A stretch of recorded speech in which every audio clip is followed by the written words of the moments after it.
কিন্তু তাকে আমরা সুন্দর করে কি করব? বুঝাইয়া দেব। কি করব?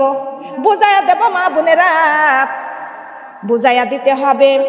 আল্লাহ বলে মালকে যারা জমা করে রাখে এবং থেকে থেকে গোনে, মালকে যারা, আমার দিকে তাকান, মালকে যারা জমা করে রাখে এবং থেকে থেকে গোনে, এই লোককেও আল্লাহ পছন্দ করে না।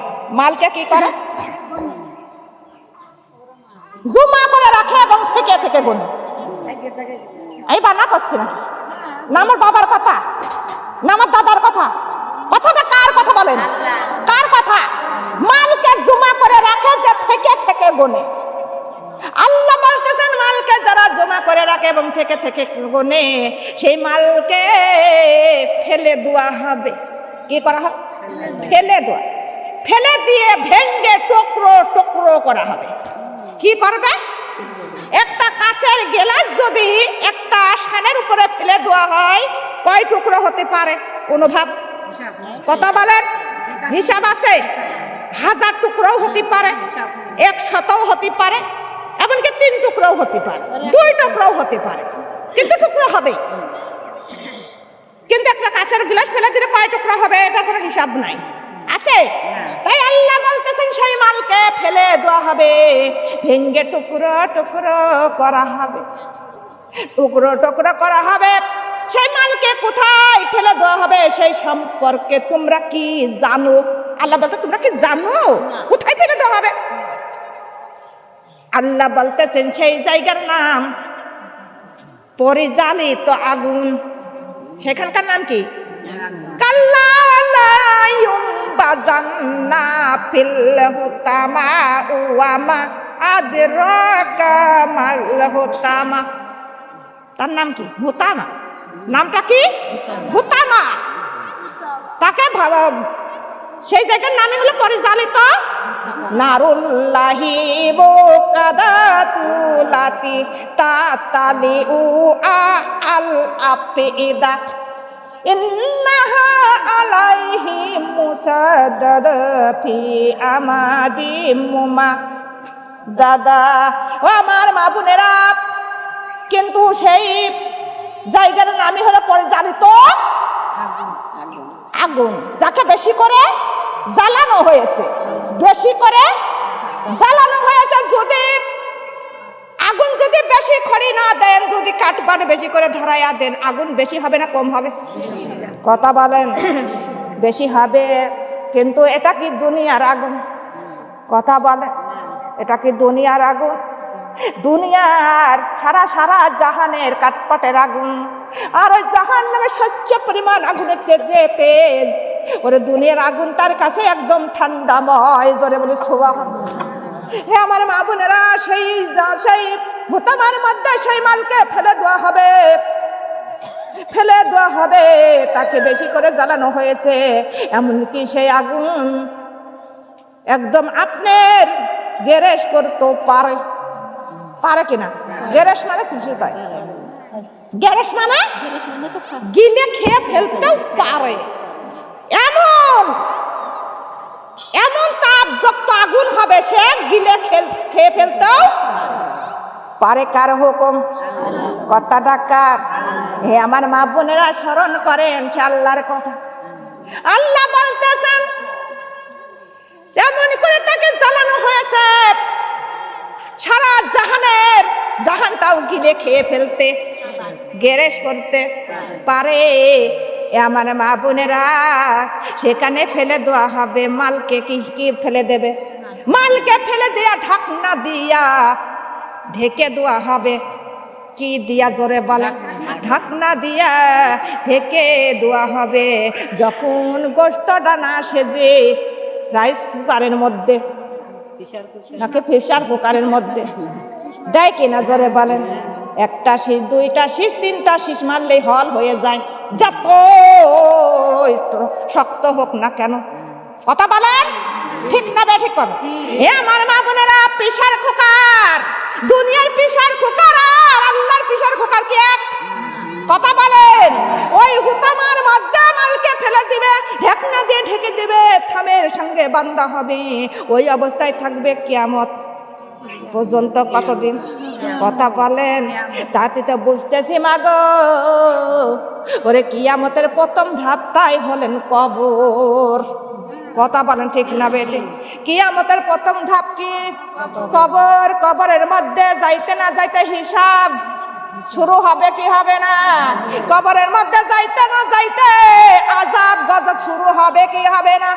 কথা বলেন। কবরের মধ্যে যাইতে না যাইতে নানান রকমের ফেরেশতা আসবে কি আসবে না? ও আমার মা বোনেরা, তাই কিয়ামতের প্রথম ধাপই হলেন কবর। প্রথম ধাপই হলেন কবর। হে আমার মা বোনেরা, কিন্তু আমি বুঝাইতেছি সেই মালকে ফেলে দিয়ে ভেঙ্গে টুকরো টুকরো করে, কিন্তু সেই মাল কিসের মাল? কথা বলেন, কিসের মাল? জোরে জোরে বলেন, কোন মাল? কথা বলেন না কেন? কোন মাল? কথা বলেন। সেই মাল, সে কি মাল? নাম কি? কথা বলেন। বুঝতে হবে, খালি শুনলে হবে না, বুঝতে হবে।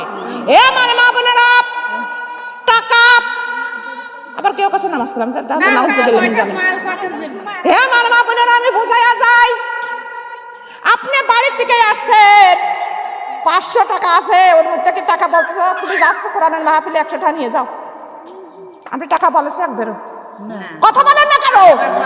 হ্যাঁ, তাকে বলেছে? আপনি টাকাটা নাইড়ে খেয়ে আছেন, ঠিক না? থাক, কমিয়ে যাবেনি, আমার নাতি চল দিচ্ছে। কথা বলেন না কেন? হ্যাঁ, খালি ওইটা জমা করে রাখছেন নাকি? তাহলে টাকার কি দোষ আছে? 10 টাকার মালিকের, তাই না? আপনি আনেননি, টাকা আসেনি, টাকা তো কাছে আমরা নিয়ে যাও। হ্যাঁ, কইছে। হে আমার মা বোনেরা, এমন লোক আছে 1000 টাকা, 500 টাকা, 5000 টাকাও আছে, আছে না? উনি বারে গনে, আবার থেকে গনে, আবার জমা করে রাখে, নিজে খায়ও না, দানও করেন। এমন লোক আছে, কমে যাবেন। এমন লোক আছে শুধু বারে গুনে, গোসল করে আসে আবার গুন, নামাজ পড়তেছে, তার মধ্যে ওই টাকার হিসাব। আমার নাতি ছল দিছিল 200 টাকা, ওই নাতি ছল দিছিল 300, ওই মিয়া দিছিল 200, ওই আমি ভাতা পাইছিলাম 2500, তাহলে এই কয় টাকা কি কম্মা গুনেছি। ও নামাজ পড়ে চাতি মেতি আবার পড়ে আবার সেই টাকা গুনতে লাগে। কথা বলেন না কে? এরকম লোক এই গ্রামে নাই? বলেন। হে আমার মা বোনেরা, ওই তোর ভাত তো খাচ্ছে, আবার টাকার হিসাবও করতেছে। কথা বলেন। নামাজ পড়তেছে, টাকার হিসাব করতেছে। কথা বলেন না কেন? কথা বলেন। আপনার বাড়ি থেকে টাকা বলতেছে আমার নিয়ে যাও তো 10 টাকা। আমি বুঝাচ্ছি, বলেছে কেউ? কোন টাকা বলেছে? আপনার ধান চাল বলেছে যে আমার নিয়ে যাও, বলেছে? হ্যাঁ আমার মা বোনেরা, কিন্তু এখনই আপনার রুহটা কবজ করতে পারে কে? কথা বলেন। আল্লাহ তাআলা এখন মালিকুল মাউত আপনার সামনে হাজির করতে পারে কিনা? আজরাইল আলাইহিস সালাম রাত্রে, আপনার নিশি রাত্রে আপনার বাড়ি আসতে, আপনার ঘরে প্রবেশ করতে, ওই আজরাইলকে আসতে কোনো পাসপোর্ট করা লাগে? কোনো ভিসা করা লাগে না। রাতের অন্ধকারে আপনার বাড়ি হাজির হতে পারে আজরাইলের। ওরে আজরাইল আলাইহিস সালামের কোনো পাসপোর্ট লাগে না, কোনো ভিসা করাও লাগে না। লাগে? কারোর পারমিশন লাগে না। ওই ঘরে ঢোকার জন্য, বাড়িতে ঢোকার জন্য, ও আমার মা বোনেরা, শুধু আল্লাহর হুকুমে তিনি চলে আসবে। ও আমার তোমার রুহটা কবজ করে নেবে। এমনকি তুমি কোথায় টাকা রাখছো এই কথাটা বলারও সুযোগ নাই, আছে? এমনকি মারা যায়, কার কাছে কত টাকা পাবে এটারও বলে যেতে পারে। এমনকি বাবা মারা গেছে, মা মারা গেছে, কোথায় কি রেখে গেছে এটা আমাদের বলিয়ে তারপরে মারা দাপন করা হয়। হ্যাঁ আমার মা বোনেরা, দাপন করার পরে আপনার ঘরটা তারা সার্চ করতে লাগে, আপনার ঘরটা খোঁজ করতে লাগে, টাকা পয়সার খোঁজ করে দেখবে বিছনার তলে টাকা আছে, বালসের মধ্যে টাকা, আপনার বাক্সের মধ্যে শোকেসের মধ্যে আলমারির মধ্যে টাকা, ওই টাকাগুলো নিয়ে সন্তানরা ভাগযোগ করে নেবে কিনা? মার টাকা দিয়ে কেউ কানের দুল বানায় কিনা? ব্যাংকে ওই ব্যাংকের থেকে টাকা তুলে নিয়ে সন্তানরা ভাগ করে নিবে, কেউ কানের দুল বানায়, কেউ গলার হার বানায়, কেউ হন্ডা, কেউ কেনে কিনে। মার টাকা রেখে গেছে, মার স্মৃতি, কথা বলেন, মার স্মৃতি কানের দুল, কথা বলেন। আপনার কবরে রেখে আসবে, আপনার সঙ্গে একটা টাকাও যদি দুনিয়াতে আপনি দান করেন, তাহলে আপনার ওই দানের নেকি হবে কিনা? আল্লাহর হাতে ওই দানটা কার হাতে পৌঁছায়? কথা বলেন। আল্লাহর হাতে যখন পৌঁছে যাবে, আল্লাহ তাআলা সেই দানগুলো আল্লাহর কাছে জমা হয়ে যাবে। ওই দানটা আল্লাহ পুষতে থাকবে, পুষে বড় করবে। কাল কিয়ামতে হাসরের ময়দানে সবচেয়ে বড় কইরা ওই দানকারীর দান তার আমলনামার মধ্যে ঢুকাইয়া দিবেন। জোরে বলি সুবহানাল্লাহ। নিজে হাতে দান করবো, কারোর আশা, কথা বলেন, কারোর আশা করা যাবে না, ওই দুনিয়ার মাগুন গো। তাই বলতেছি, কিন্তু টাকা পয়সার কারোর কি দোষ আছে? কিন্তু ওই মালিকের ফেলে দেবে কোন কারাগার? মালিকের, যে মালিক জমা করে রাখে এবং থেকে গুনে, সেই মালিকের ফেলে দেওয়া হবে কোথায়? কোথায়? কথা ডাকার, কথা বলেন। ঘোষণাটা আমার আল্লাহ সূরা হুমাজাতের মধ্যে বলেছে। এখন যেই পড়ে দেখেন হুমাজাতের মধ্যে আল্লাহ কি ঘোষণা করেছেন, এই ঘোষণাটা আপনারা নিজে পড়েন আর একজনকে জানাইয়া দেন। কেননা মালকে জমা করে আমরা কবরে যেতে চাই না, কেননা কবরটাই আমাদের নির্ধারিত, যেতেই হবে। আজ না হলে কাল, কাল না হলে পরশু, আমাদের সবারই যেতে হবে। ওই কবরের মধ্যে আমাদের সঙ্গীর সঙ্গী কেউ হবে কি? জোরে বলেন। আমাদের কবরে গেলে হিসাব দিব কার কাছে? মুনকার নাকির ফেরেশতা আসবে, রোমান নামের ফেরেশতা আসবে, হাজার হাজার ফেরেশতা কবরের মধ্যে চলে আসবে কিনা? জোরে বলেন। যদি আপনি 500 টাকা 1000 টাকা দান করে যান দুনিয়ার মধ্যে, আপনার কবরে নামাজ কালাম যদি ইবাদত করে যান, আপনার কবরে যাইতে না যাইতে কবরটা হয়ে যাবে জান্নাতের টুকরা। জোরে বলে সুবহানাল্লাহ। ওই কবরের আপনার কি পাপের ভাগ কেউ নেবে? কথা বলেন। টাকার ভাগ সবাই নেবে, আপনার পাপের ভাগ শস্য পরিমাণ কোনো সন্তান নেবে? জোরে বলেন। ভাই বারদা কেউ নেবে, স্বামী নেবে, কেউ আপনার পাপের ভাগ শস্য পরিমাণ নেবে না মাগো। কিন্তু আপনার টাকার ভাগ সকলেই নিবে, সোনা দানার ভাগ, ব্যাংক ব্যালেন্সের ভাগ সবাই নেবে, কিন্তু পাপের ভাগ কেউ নেবে না, নেকির ভাগও কেউ নেবে। জোরে বলেন লা ইলাহা ইল্লাল্লাহ, কালিমা লা ইলাহা সংসার করতে যায় মাগো, সংসার করতে যায় মাগো, দেহ পুরা করলাম ছাই। কবরেতে যাহিয়া দেখি মাগো, পাশে আমার আমল নাই। কবরেতে যাহিয়া দেখি মাগো, সাথে আমার আমল নাই। লা ইলাহা কালিমা লা ইলাহা। সংসার করতে যায় মাগো, সংসার করতে যায় মাগো, দেহ পুরা করলাম ছাই। কবরেতে যাইয়া দেখি মাগো, সাথে আমার আমল নাই। কবরেতে যাইয়া দেখি মাগো, সাথ সঙ্গে আমার আল্লাহ নাই।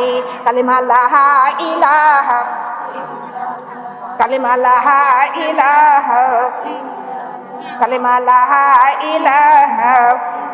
সংসার করতে যায় মাগো, সংসার করতে যায় মাগো, দেহ পুরা করলাম ছাই।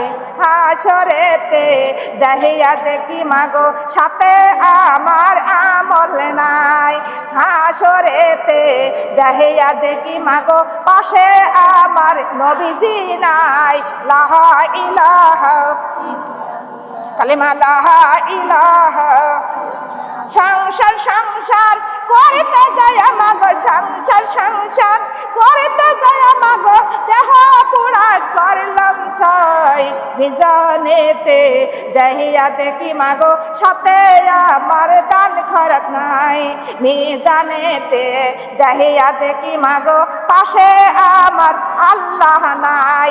লা ইলাহা, কালিমা লা ইলাহা। সংসার সংসার করতে যায় মাগো, সংসার সংসার করতে যায় মাগো, দেহ পোড়া করলাম ছাই। দেহ পোড়া করলাম ছাই। পুলিশে রাতে যাইয়া দেখি মাগো, সাথে আমার নামাজ রোজা নাই। পুলিশ রাতে যাইয়া দেখি মাগো, পাশে আমার নবীজিও নাই। কালিমা লা ইলাহা, কালিমা লা ইলাহা, সুবহানাল্লাহ, লা ইলাহা, কালিমা লা ইলাহা ইল্লাল্লাহু মুহাম্মাদুর রাসূলুল্লাহ সাল্লাল্লাহু আলাইহি ওয়াসাল্লাম। আলহামদুলিল্লাহ, আমরা সংসার সংসার করতে যাই, নামাজ কালাম সব ছেড়ে দিছি, দেহ পুরা করলাম ছাই। কবরেতে যাইয়া দেখি সাথে আমার আছে। কথা বলেন, যার সাথে আমল নাই তার সঙ্গে আমার আল্লাহ। কথা বলেন ঠিক না বেটি? সে হুডা পুরা করলেন ছাই। এই সংসার সংসার করতে যাইয়া আপনি দেহ পুরা করলেন ছাই। ওই হাসরে যাইয়া দেখো মাগোর সঙ্গে তোমার নামাজ রোজা আছে। পাশে যার নামাজ রোজা যার সাথে নাই, তার পাশে আমার নবীজিও আছে। জোরে বলেন, যার সঙ্গে কোনো পর্দা নাই, কোরআন নাই, তার পাশে আমার মা ফাতিমাও নাই। কথা বলেন ঠিক না? আমার ফাতিমা কি, হযরত ফাতিমা, তার কি কোনো সুপারিশ করবে? জোরে বলেন। কাল কিয়ামতে হাসরের ময়দান সেই টাকা পয়সাগুলো জমা করার টাকা পয়সাগুলো হাজির হবে। কোন দিনই হাজির হবে? কথা বলেন, হাসরের মাঠে হাজির হবে। সেই জমা করা টাকা পয়সা ধন সম্পদ হাজির হয়ে যাবে, তাদের জবান খুলে যাবে। হে আমার মা বোনেরা, সেই দিন সমস্ত ধন সম্পদ আগুন হয়ে যাবে। কি হবে? জোরে বলেন। আগুন হয়ে যাবে, তাদের কপালে দাগ দেওয়া হবে, তারা চিৎকার মারতে থাকবে। সোনা দানা গহনা পাতিগুলো ওরা তখন সেই দিন কাল সাপ হয়ে যাবে, অজাগার হয়ে যাবে। পেছন দিয়ে বান্দিয়া মনের সুখে কেটে কেটে খাবে। আগুনগুলো ধন সম্পদ সেই দিন জাহান্নামের আগুন হয়ে যাবে, তাদের কপালে দাগ দেওয়া হবে, তারা চিৎকার মারতে থাকবে। ওই জমা করা, ওই জমা করা সমস্ত মাল মাটির জবান খুলে বলবে, হে আল্লাহর বান্দা, তোর ঘরে আমার আল্লাহ দিয়েছিল, কিন্তু সেই দিন যদি তুই নিজ হাতে একটু দান করতি, তাহলে ভালো কাজে যদি লাগাইতি, সেই দিন ভালো কাজে যদি দুনিয়াতে লাগাইতি, আজকে তুই বাঁচতি, আমিও আজকে বাঁচতাম। কি বলবে? তুই বাঁচতি, আমিও আজকে বাঁচতাম। মাগো, কিন্তু এইরকম ভাবে সব কিছু জবান খুলে যাবে, সব কিছু আল্লাহর কাছে স্বাক্ষর দিতে থাকবে, আর বলবে, হে ক্ষতিগ্রস্ত, তুই সেই দিন যদি ভালো কাজে আমার লাগাইতি, এই আজকে তুই বাঁচতি, আমিও বাঁচতাম। আজকে তোর বাসন নাই, আমারও আছে। আমার মা বোনের, আল্লাহ তাআলা বলেন, আল্লাহ তাআলা বলতেছেন, ইউরাফুল মুজরিমুনা বিসিমাহুম ফাইউখাযু বিন্নাওয়াসি ওয়াল আকিদাম। অপরাধীদের আল্লাহ তাআলা মুক্তির আকৃতি দেখে চিনতে পারবে। তাদের মাথার চুল পাও ধরিয়া টেনে হাজির করা হবে কার সামনে? কথা বলেন, কি ধরে টানবে? মাথার চুল এবং পাও ধরিয়া হেঁচড়াইয়া টেনে হাজির করা হবে কার সামনে? আল্লাহ বলেন, হাজির জাহান্নাম লাতি কাযিবু বিহাল মুজরিমুন। আল্লাহ বলবেন, এ হাই সে দোজক, এ হাই সে দোজক। কিন্তু ইহাই সেই দোজক যা অপরাধীরা বিশ্বাস করত। এমন অবিশ্বাস করে কেন? কথা বলেন। অবিশ্বাস যারা করে তারাই তো দান করেন। কথা বলেন ঠিক না বেঠিক?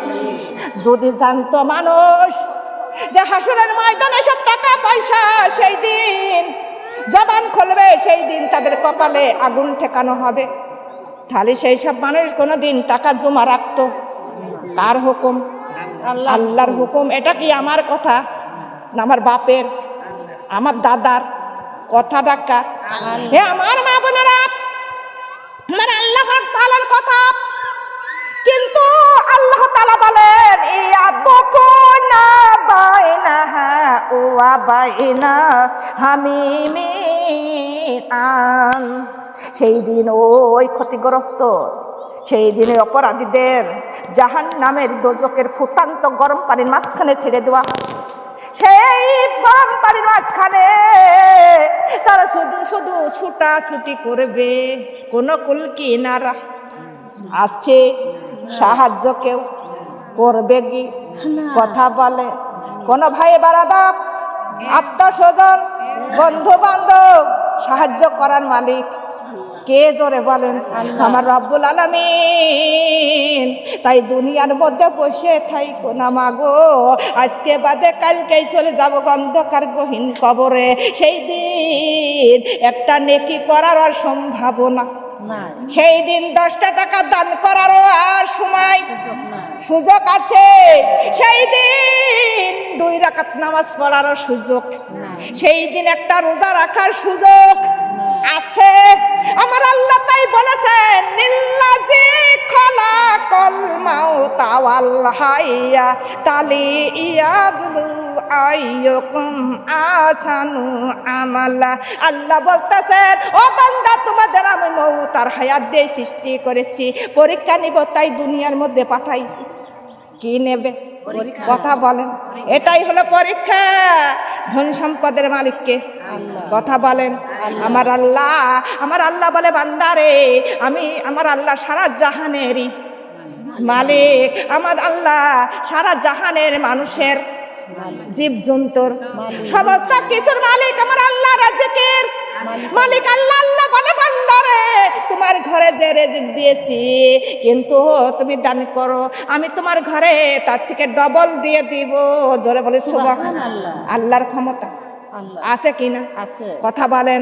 আল্লাহর ক্ষমতা আছে। সেই আল্লাহর হুকুম মেনে চলো। আল্লাহর হুকুমগুলো মেনে চললে আমাদের কবরে কোনো টেনশন আছে? কবরে গেলে আর কোনো টেনশন নাই মাগো।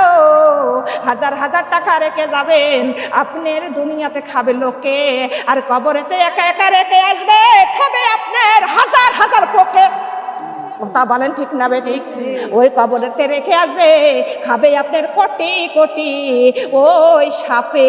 কথা বলেন ঠিক না বেঠিক? লা ইলাহা